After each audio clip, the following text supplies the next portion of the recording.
Hello, and welcome to AccrediTalk, where I give you a bite-sized nugget about an accreditation standard that likely applies to your organization.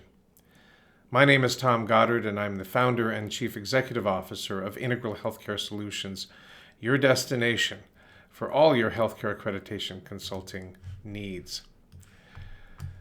The accreditation standard I'll be describing in this short video is from URAC's Mail Service and Specialty Pharmacy Accreditation Programs version 4.0. The accreditation standard that I'll be describing in this video is OPIN 3-3, and it addresses formal acknowledgement of compliance with the organization's legal requirements and code of conduct. Now, this is a new standard. Even for you old veterans in the URAC process, you won't recognize much of this standard from earlier versions. So what does it require? You have to have a formal signed acknowledgement, it can be digitally signed, from each member of your staff, plus any other relevant persons.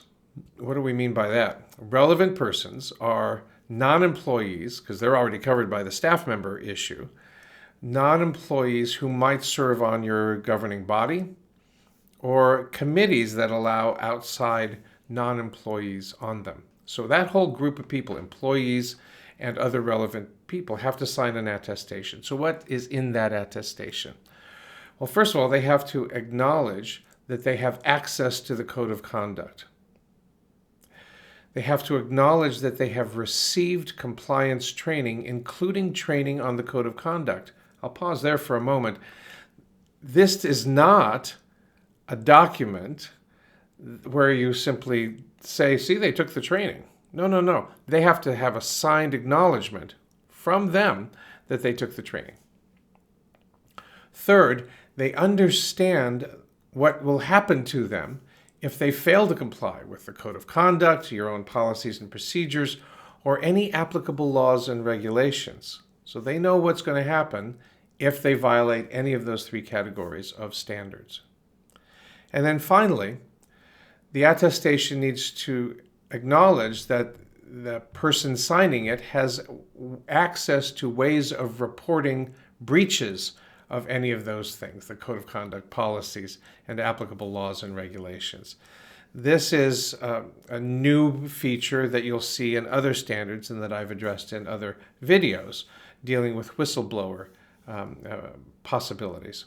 So that finds its way into this standard as well. So now there's no particular requirement that this attestation needs to be done on a particular schedule. There's no annual requirement. We think that it's good practice to do it every year and not just once, because the laws and regulations are going to change. You might amend your code of conduct, and URAC is likely to want to see that whatever training or whatever code of conduct they're attesting to having been trained on is, in fact, the current version. So we recommend annual, although that's not explicitly in the standard. So that's it for this video. Thanks so much for joining me for AccrediTalk. For my full interpretive guide for this standard, click on the link below this video on YouTube. And if you want to schedule a meeting with me personally to talk about either this standard, any other standard, or how Integral Healthcare Solutions can help you with your accreditation issues, then click on the scheduling link that you'll also find below.